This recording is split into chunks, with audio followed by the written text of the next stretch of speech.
What's good, Sixer Nation? You already know who this is. It's DFJ Hoops here. Like, share, subscribe. So let's recap this game. The 76ers against the Toronto Raptors. I hope y'all watched the game last night. Wasn't as pretty. Not the results that we expected, but let's not waste any more time. Let's get right into it. I got my guy Michael in the building, bro. Appreciate you for stopping by, bro. He says the thumbnail's fire, bro. I don't even lie. Bro, I appreciate you, bro. Appreciate the love. Appreciate the support. As soon as y'all come in, please make sure you hit the like button. Please hit the like button for me, bro. The like button is free. Yeah, let's not waste any more time. Let's get right into this. So the Sixers took on the Toronto Raptors last night, and I had a pregame show where I had a pregame live, and I did say that the Toronto Raptors were missing a lot of players. They were missing, I think, five players. I think three of them were starters, right? RJ Barrett, Emmanuel Quickly, Bruce Brown, Kelly Olynyk, and Jacoby Walter. Those are the players that were missing. Now, yeah, the Sixers were missing some guys as well. Sixers are missing Embiid and George. But I mean, the Raptors are missing five of them, right? Five players, three of them which are starters. So the Raptors are missing a lot.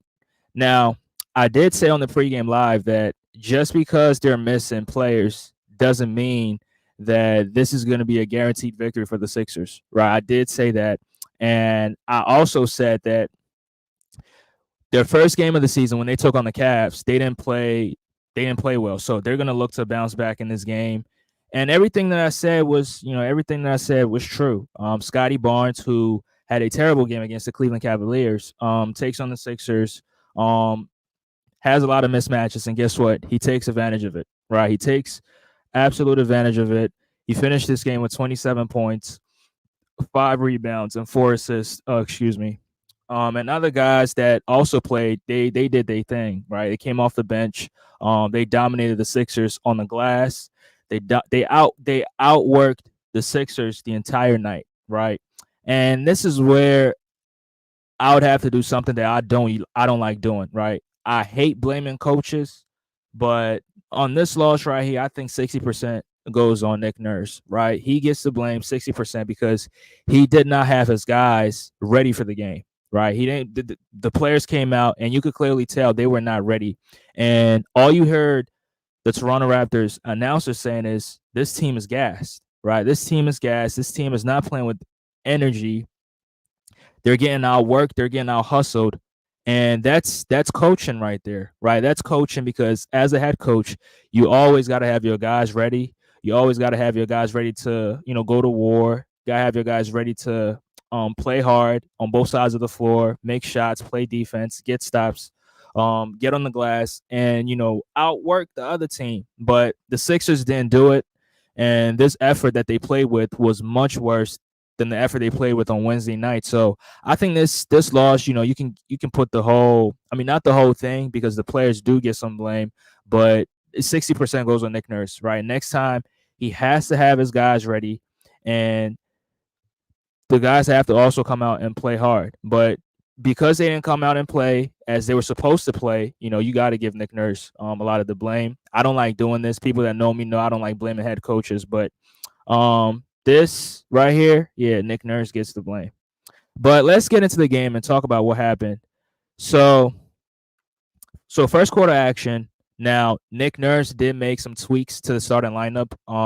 He took out KJ Martin and inserted Caleb Martin, right? He substituted a Martin for another Martin, which we saw him do in the second half game against the Milwaukee Bucks, right? So he decided to go with that lineup with the Caleb Martin, and then he took out Eric Gordon and put in Kyle Lowry. Now, I kind of understand the logic that went into that because Kyle Lowry, he wanted to run another point guard alongside Maxey because these other teams are just capitalizing on Maxey, and Maxey has to do a lot, bring the ball up the floor, try to create for himself and try to create for the team. So I kind of get the logic of playing or starting another point guard next to Tyrese Maxey. Now, Maxey came out in this game. Maxey was in the first quarter. That was pretty. It was a good. He had a good stretch there. I think he got into double figures in the first quarter. Picked up 4 assists, and unfortunately for the Sixers, Andre Drummond picked up 2 quick fouls. So the Sixers had to take him out and bring in Yabusele. And Tyrese was working the 2-man game with Yabusele, which was good. The screening actions, the pick and pops. It was good. It was good for the Sixers, and they ran this action, the screening action where Maxey got to the basket on back-to-back possessions, but that's where the Raptors started taking advantage of the Sixers, right? That's where they started taking advantage of the Sixers because the Sixers had no big man down low, so they were just generating rim pressure, right? You saw Scotty Barnes, a lot of rim pressure right there, right? And then when they made subs, when Toronto made subs, they had these players come in. This player named Mobo, I hope I said his name right. He came in and he was just getting every offensive rebound. He was just getting off any offensive rebound, and that was very, very terrible for the Sixers. Now, other players they did what they could, right? You had Kelly Oubre who finished this game with 28 points, but he was efficient from the field, but in my opinion, I don't think it was a good game because most of those buckets came in garbage minutes. So he was able to get his numbers, drive to the lane, and sometimes they were just giving up these easy points. I'd rather give up a 2 instead of giving up a 3, and that's what the Toronto Raptors were doing. So he finished with a good stat line, but me personally, it wasn't a good game, right? It wasn't a good game. Smash the like button as y'all come in. But somebody who I'm very, very disappointed in is Caleb Martin. Right, I'm very, very disappointed in Caleb Martin, and I kind of get it. It's a second game since he's been here, and you don't expect him to do much. But in this situation right here, where Tyrese Maxey is the only shot creator for the Sixers, I think you should look at a guy like Caleb Martin to try to take some of the responsibility off of him. Right, I don't want to see Kelly Oubre dribbling the air out the ball, trying to make something happen, and he's not a good shot creator, right? Now, I'm not saying Caleb Martin is some great shot creator, but Caleb Martin, in my opinion, is a better shot creator than Kelly Oubre, right? It's not even I don't know if anybody's going to argue with me on this. I mean, Caleb Martin is way better than that. We've seen Caleb Martin in some of the tough games where he came up huge for the team that he was playing with, which was the Miami Heat, and we haven't seen Kelly Oubre perform to that level, right? We saw Caleb Martin give the Celtics the business, breaking them down off the dribble, shooting threes. Like, we've seen him do it, right? But it just seems like as he's been on this team, because he's the new guy around, because he hasn't been here that long, it seems like he doesn't really want to step on anybody's toes. It seems like he's not trying to do too much. When he gets the ball, when he does a move, he'll just want to pass it off and, Maxey's here, let me just give it to Maxey, or let me just give the ball up to Kelly Oubre. Let me just give it up to Kyle Lowry. And it's just like, bro, just do you. Be you. Because this team, like I said, doesn't have enough shot creators. So we're going to need the services of Caleb Martin to do what he does best, which is, be a 3-and-D guy, attack off the dribble, shoot the threes, and play good defense like he did on the Miami Heat. But and I think that also is coaching, right? I think that is coaching. I think Nick Nurse has to have a conversation with him for him to be himself, because he wasn't as aggressive as I really expected him to. He would do a move and then, want to give the ball up, right? He finished this game with 11 points, but he was bad in certain parts, especially in the second half. It was just terrible, where the Sixers were down by double digits and they're trying to make a run. And then Maxey passes the ball up to him and then he turns it over, right? I think he had like 3 turnovers in a row to start the third or something like that. That was so crazy. So Caleb Martin has to be more aggressive, has to take care of the ball in next game. Yeah, defensively, yeah, they got killed on the glass. But I mean, when you have Andre Drummond who was in foul trouble, and you got to bring in a Yabusele in, that this Toronto Raptors team, they're definitely going to beat you on the glass over and over again. So that part, I don't really blame him. I don't even blame Yabusele much because they were undersized. Going up against Scotty Barnes and Chris Boucher, and they had this player Mobo who's seemed like he was getting every offensive rebound known to man. And it was he just outworked them, right? Like I said, they outworked this team, and you definitely got to give the Toronto Raptors a lot of credit because the Sixers may have had more talent than them, but the Sixers did not outwork them last night. And they went after every offensive rebound, and guess what?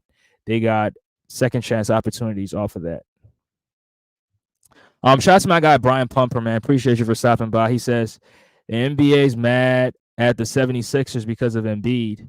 They out here trying to give Poto 12 free throws a game. And that's right. That's another thing. But I mean, you also got to give Jakob Poeltl some credit because he was fighting on the glass. Now, some of those free throws that he got, yeah, they were bullshit calls.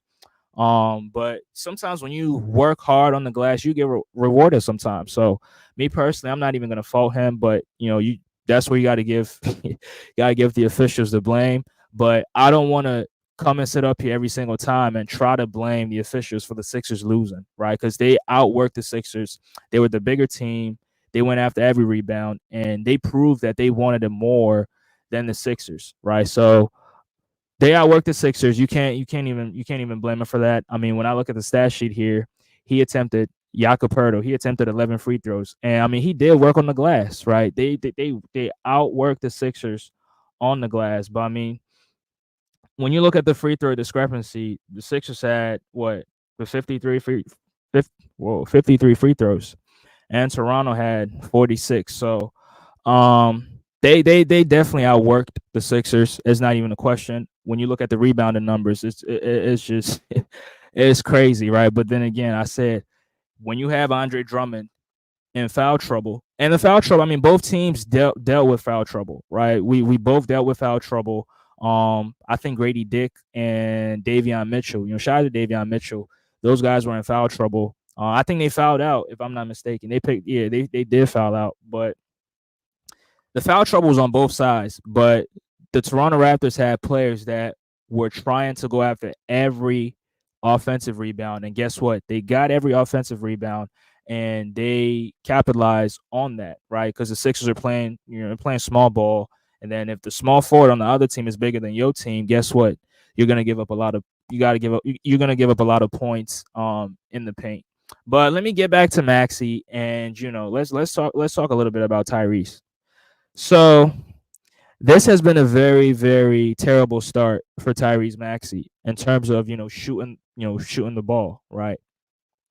I saw a stat on Instagram that says he's 4 for 16 from the 3-point line, if I'm not mistaken. I could be wrong, but it's an inefficient number, right? Case in point is it's an inefficient number. It hasn't been so good shooting the three. And that makes me ask myself, is the thumb issue that he picked up, the thumb injury that he picked up in the preseason game against the Orlando Magic, is that bothering him? Is that the cause of why he started out shooting the ball so terribly? Because Tyrese is a pretty efficient shooter, right? He's an efficient shooter. He's had seasons in the league where he was top 5 in terms of 3-point percentage. So him starting the season off so slow, it makes me question, is that thumb really bothering him? Because this is unlike Tyrese, right? Some of the threes that he shot, I mean, you could clearly tell that, this shit is going to be short, right? And then ends up being short, right? Especially in that second half where he was trying to get going, trying to force the issue, and the jumpers just kept going short. So that makes me ask myself, is the thumb really bothering him? Was he gassed? That's why the jumpers were coming up short. Because sometimes when you get gassed, the jumpers end up coming up short. But I mean, he had to deal with the Toronto Raptors defense where they're zoning up against him. They're trying to trap him at half court. They're blitzing him after coming off of every screen, trying to force other guys to beat them. And the Sixers don't have other guys that can actually beat them, right? You had Kelly Oubre, who, sometimes he drove to the lane, he scored sometimes, but other times, boneheaded plays, going up, trying to force a tough contested shot over 3 guys, and then he'll end up getting blocked. Right. That's how they got a lot of blocks like that. Right. And then you look at the other guys. These other guys are not really moving off the ball, trying to make anything happen. So, it puts Kelly Oubre in a tough spot, but it also puts the other guys in tough spots. And Maxey was in a very, very tough spot as well. Now, the single coverage that he had to deal with against Davion Mitchell, I mean, I didn't think it was, he was still himself, right? In that first quarter, he was still himself. But the second quarter, the third, and the fourth, it was just terrible for him, right? It was terrible for him, terrible for the entire team, right? Because they didn't play with the energy that they were supposed to come out here and play with. And when you're playing against a team that has nothing to lose, bro, that's just it's just, man. I don't know, man. I don't know what to say about that because they have nothing to lose. Nobody's picking them to win this game. So, they came out, they outworked the Sixers, got every offensive rebound because the Sixers are small, and then they dominated the Sixers. They killed the Sixers in the post. Right, they killed them in the post. I don't even want to look up the points in the paint that they picked up because they only made 6 threes. So almost every other point, and with the exception of free throws, almost every other point was in the paint. So the Sixers got dominated in the paint. So it was just terrible for us on both sides because you couldn't get nothing to fall, and then defensively you're getting killed on the glass and you're getting dominated in the paint. It was just terrible. Um, Ticky tack calls as hell, but it's Tony Brothers. Yeah, Tony Brothers. Yeah, they. I don't know, man. He always goes against us, but like I said, you also got to give those other guys some credit because they hustled, right? They outworked the Sixers. That's how I put it. Nah, Maxey got tunnel vision. That is true, right? That is true. I'm not even gonna fight that. I'm not even gonna fight that. I think he has to be better. Next game, hopefully against the Indiana Pacers, he comes out and has a much better start. I mean, he had a better start against the Raptors, right? I think he went 2 for 3, and then everything went south, right? He finished the game with he had 24 points, but he took 23 shots to get 24 points. So that is terrible, even much terrible than the game against the Milwaukee Bucks, right? 6 for 23, not so good. And then on the other side, picking up some fouls, and he didn't really turn the ball over that much, but the Sixers had little to less shot creation out there on the floor. Um, those fouls we got were late. They trying to balance it out. Yeah, that's true too. That's true. I'm not even gonna fight that. But I wanna pivot, right? I want to talk about Kyle Lowry right now. Kyle Lowry came in.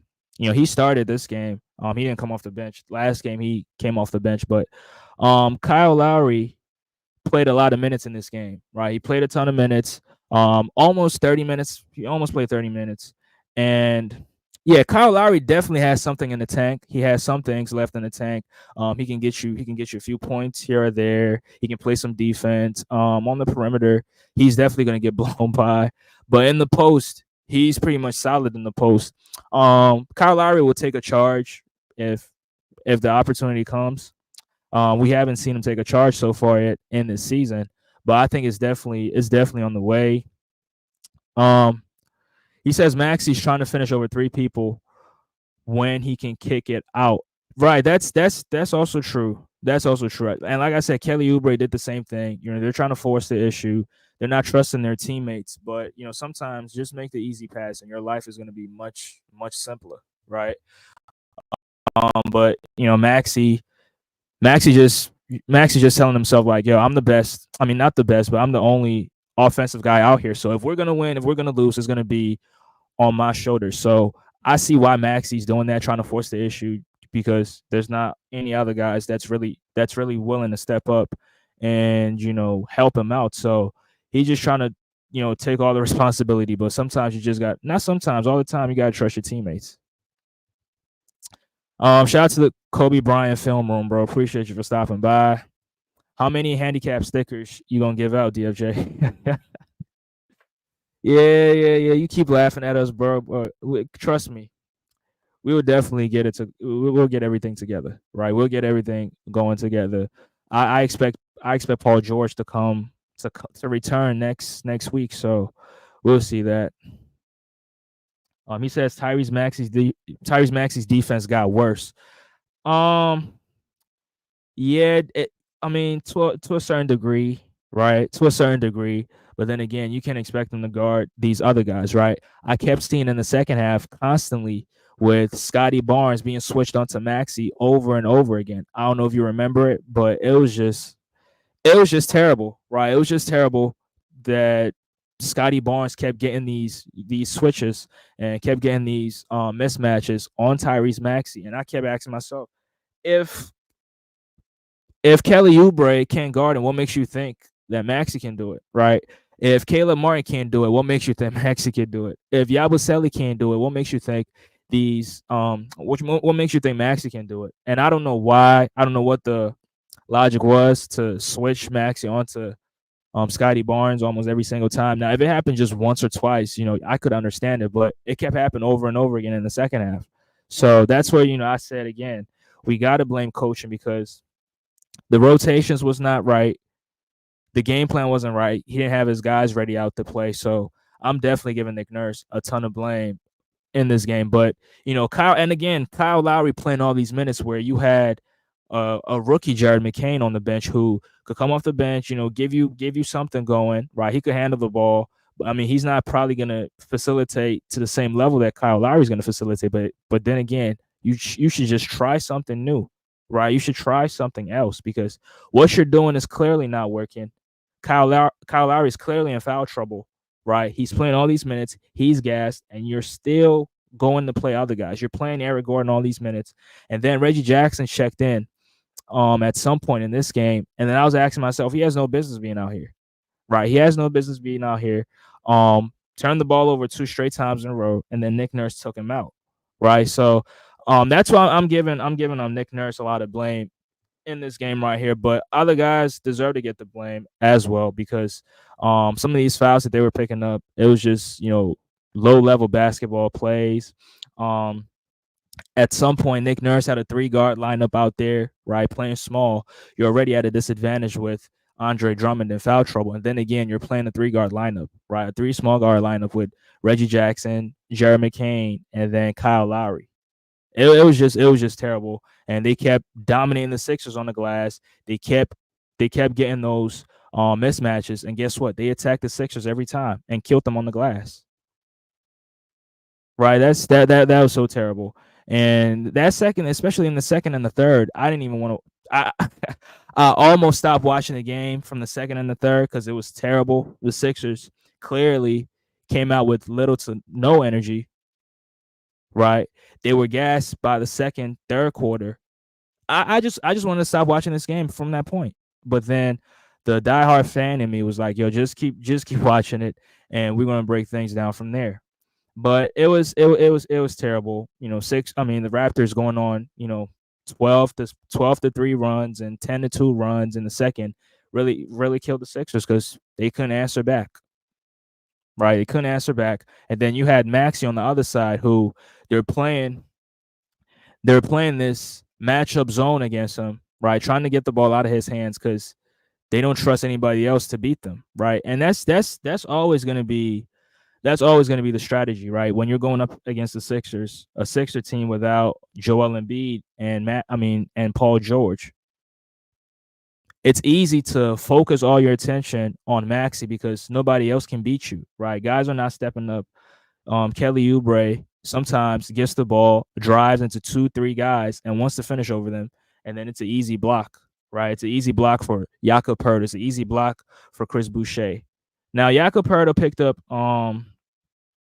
he had 4 blocks in this game right here, so you got to give him credit, right? You got to give him credit for playing some solid defense in the post and not fouling too much, right?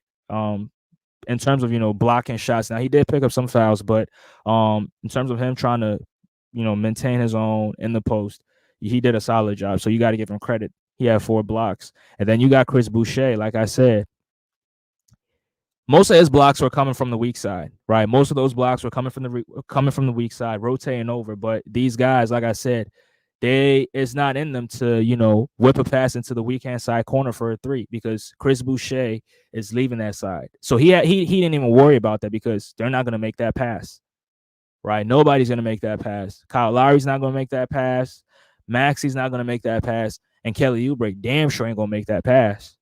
Once he gets in the lane, he's looking to score. He's not looking to pass out to the open man. He's not doing any of that, right? So that's how Chris Boucher was getting some of his blocks. I mean, most of his blocks, coming from the weak side and blocking guys, right? He caught Kelly Oubre a couple times. He got Eric Gordon a couple times as well, right? So that was just low level basketball IQ right there, right? So Their starters played good, and they had guys that came off the bench also that killed the Sixers from the perimeter in the post. It was just sad, right? It was just sad. And they had this dude Battle. It was a Jared Battle. Most of these guys I don't even know their names, bro. They in the G League, but because they had 5 injuries, they had 5 players out. They had to call these G League guys up to play. And this guy just kept killing the Sixers from the three, right? Kept killing the Sixers off from the three, dominating the Sixers on the glass. And I mean, you just got to give him credit, man. I'm not gonna blame nobody else but the coaches and the other players. But then again, when you fight on the offensive glass, you definitely are gonna get rewarded, and that's what happened to them, right? That's what happened to them. This player Mobo probably had the game of his career, right? Mobo had the game of his career: 12 points, 9 rebounds, 5 assists, and 3 blocks. That's the game of his career right there, right? So a game like this gives a young team a lot of confidence. So they take on the Minnesota Timberwolves, I think, tonight. So they'll probably have a good game. But um, I think Nick Nurse needs to, play some of these young guys, right? Because Toronto is playing young guys, so you got to counter it with young guys as well, right? You got to play some of your young guys. And then secondly, um, yeah. So he got to play the young guys, and then secondly, he has to stop. I mean, he has to let Caleb Martin be himself. Caleb Martin has to be himself because Caleb Martin was so inaggressive in this game, and I was asking myself, why is this happening? Right. So Caleb Martin has to be more aggressive, looking for his shots, trying to attack the paint because that's what he does, and he's a good defender as well.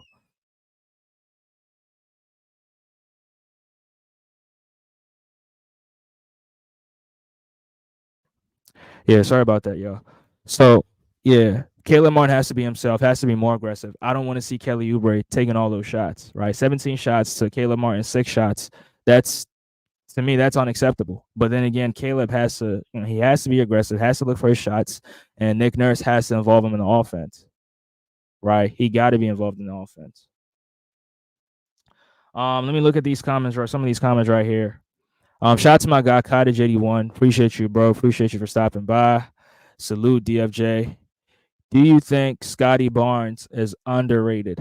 Um, I don't think he's underrated. I mean, he's on a I mean, I'm not gonna say a terrible team, but he's on a team that people are not really gonna expect him to do anything. So it's kind of easy to kind of like underrate him. But I think he's solid as a player, right? He's 6'9", right? He can put the ball on the floor. He can facilitate. He can play some good defense, and he can get you rebounds. So he's an all around good player. But I mean, in terms of his draft class, I think there are just a couple more players that I might put over him, right, in his draft class. I think his draft class was Evan Mobley, Kate Cunningham, and all those other guys. So yeah, I'll definitely put some of those guys over him. Yeah, T, we lost to the Raptors in embarrassing fashion. In embarrassing fashion, we lost to them. But yeah, appreciate you for stopping by. Appreciate you. Appreciate you. Great game by the Toronto Raptors. Yeah, it was a great game for them. Like I said, these are the kind of games where a young team, when they pick up victories like this, they go up against other teams and they start to show out. But Sixers going down 0-2 to start the season. It is terrible. Even though I've seen much worse than this, I think the 23 season we started the season 0-3, right? But we had our guys. That season we had our guys healthy. So the concern wasn't what it is right now. But I mean, it's still the same thing. Starting the season 0-2, nobody wants to start the season off 0-2. So I just think the Sixers they gotta be better next game, right? Nick Nurse has to have his guys much ready to play next time. They can't come out here lackadaisical, giving out little to no effort, right? Especially on the glass. And somebody said to me that, oh, you said Andre Drummond was going grab all the rebounds, but you still got out rebounded in this game. Yeah, they did, but wasn't Andre Drummond in foul trouble? He was in foul trouble, and the Sixers played small ball for majority of that game. So of course you're gonna get killed on the glass, especially going up against the Toronto Raptors team that they have all these big bodies down low, right? Scotty Barnes and Jakob Pertl, and then you got Chris Boucher coming off the bench. You got this guy Mobo coming off the bench, getting you 9 rebounds. You're gonna get killed on the glass if Andre Drummond is in foul trouble, right? It's not any. This is not no secret, right? And then Obaji, shout out to him. He played a good game as well. Defensively on Tyrese Maxey, he made it very, very difficult for Maxey with his length and his athleticism, right? He made it difficult for him. Davion Mitchell did a solid job as well. Now, Grady Dick, the Sixers attacked him. Right, the Sixers did go after Grady Dick. He did pick up, some fouls. He was in foul trouble. He ended up fouling out in this game, but the Sixers attacked him. But when they brought in, when they brought in players like Sheed and all these other guys, Battle, the Sixers couldn't, they couldn't go after them like that. Right, Maxey couldn't attack those guys like that. Kelly Oubre couldn't attack those guys like that because they could hold their own defensively. So, yeah, I think the Sixers have to be better next game. It's a terrible start for the Sixers. They're probably the terrible team so far in the Eastern Conference. Right? I haven't looked it up, but they're probably the 15th seed by now because losing in the fashion that you did lose, it's just terrible, right? Being down to a Toronto Raptors team and then, playing from behind, being down 12, 13, 14 points and then trying to make a run. And then these guys will get offensive you try to get a stop, but you give up an offensive rebound and then they go back up and they score. It's just like it's just very, very demoralizing. And next time, I think the team you have to rebound collectively as a unit, right? Now, Andre Drummond can get you a lot of rebounds. We know that, but also guys have to, you got to help him out. One man cannot get everything done by himself. The same way Maxey cannot score all the points, right? He definitely needs to get some help. So guys are going to have to be aggressive offensively, and then defensively, you're going to have to do your job as well. But I think the game against the Indiana Pacers, I think the Sixers are going to win that game. I think the Sixers will probably win that game against the Pacers, but then that's not going to be an easy that's not going to be an easy game as well because you got Tyrese Halliburton who went 0 for 8, 0 for 9 against the Knicks. Right, Thomas sent me a picture of it. He went 0 for 8, so he had a terrible game. So he is going to look to bounce back from against the Sixers. So the Sixers are going to have to keep that in mind. But if the Sixers keep making the same mistakes, the same results is going to keep happening every single time. Right? If you keep making the same mistakes, the same result is going to happen all the time. Right? If you're trying to finish over 2-3 guys, guess what? You're going to get your shots blocked. If you're not going to trust your teammates, guess what? You're not going to win. If you're not going to help your teammate out, you're not going to win. And then hopefully, like I said, hopefully we can get Paul George next week because I think with Paul George, it is definitely going to open up the floor much more because you have another scorer, have another shot creator who can help out Maxey, can take or alleviate some of the pressure off of Tyrese Maxey and make it, get Caleb Mars some easy looks, get Kelly Oubre some easy looks. So I'm just hoping that he's good to go next week. Right. I'm just hoping he's good to go next week. And hopefully Nick Nurse can have his guys come out and be ready to play. Right. Because, if your players are lackadaisical out there, it's the coach's fault. Right. It's the coach's fault. Nobody else is to blame for that. So I'm giving Nick Nurse 60% of the blame. I give the players 39% of the blame. And then I'm giving the officials 1%. 1%. Yeah, that's what I'm doing. Cotter says, who's better, Embiid or Jokic? I mean, Jokic is universally considered the best player in the league. So, yeah, you'd have to say Jokic. Yeah. But yeah, appreciate you, bro. Appreciate you for stopping by. Smash the like button, y'all. Smash the like button. But yeah, those are my thoughts. Those are my thoughts on with today's game. It was a terrible game, right? Very, very terrible. I didn't expect the Raptors to beat the Sixers in the fashion that they in the fashion that they did it, right? It killed the Sixers in the post, dominated them on the glass, and the Sixers literally had no answer for them, right? So, next game, hopefully they can bounce back. And the Indiana Pacers, that's a team that plays with pace. Smash the like button, yo. That's a team that plays with a lot of pace, and teams like that, they're always gonna like to play in transition, right? They're gonna like to play in transition, and their half court offense is not as good, but they play it's run and gun basketball. So look to catch you off guard in transition. They get those rebounds, and then they just pushing it, right? They get those rebounds and they push the pace. So the Sixers are gonna have to keep that in check, but the Sixers gotta watch film, right? They gotta watch film and figure out what they did wrong, and it starts with Nick Nurse, right? It starts with Nick Nurse. Have the guys ready to play next game. Don't play Kyle Lowry all those minutes. Now, yeah, he did score, but defensively he was trash, right? So play some of these other young guys, right? Playing Jared McCain just 3 minutes, it's not going to do anything, right? Play him a lot of minutes. Let's see if he could handle the point guard responsibilities, right?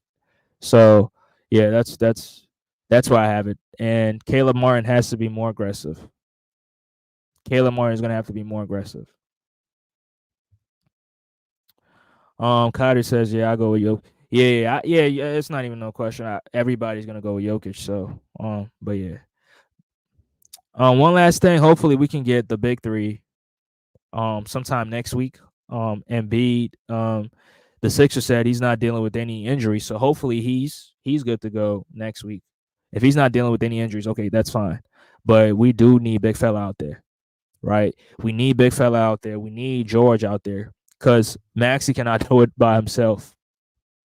If Embiid played in this game, it probably would have been much easier for us because you got another body out there who can score, can get you rebounds. And then you have Andre Drummond come off the bench, and then you don't have to play him all those minutes because if you play him all those minutes, guess what? He's gonna pick up a lot of fouls. So yeah, hopefully we can get these two guys back, and hopefully Kobe Bryant film room will not get to make fun of the Sixers. Right? He's not. Hopefully he doesn't get to make fun of the Sixers. But yeah, I think I'm gonna end it right here. Terrible game for everybody else. The players didn't play their best. Kelly Oubre 28 points. Yeah, most of those came in garbage minutes, so I'm not really gonna count that. Appreciate y'all for tuning in. The Sixers take on the Indiana Pacers. Hopefully, I can get to call that. Hopefully, I'll call that game on Sunday. So, yeah. Appreciate y'all for tuning in, man. Catch you guys on the next one. This was fun. Appreciate y'all for tuning in. Michael, Brian, Kobe Bryant Film Room. Y'all should go sub to Kobe Bryant Film Room. Very, very, very great content out there. So go follow him. Follow my guy T Swizzy as well, and follow Cottage 81 if you haven't. But yeah, appreciate y'all for tuning in. This was another episode on DFJ Hoops. I'll catch you guys on the next one. Peace.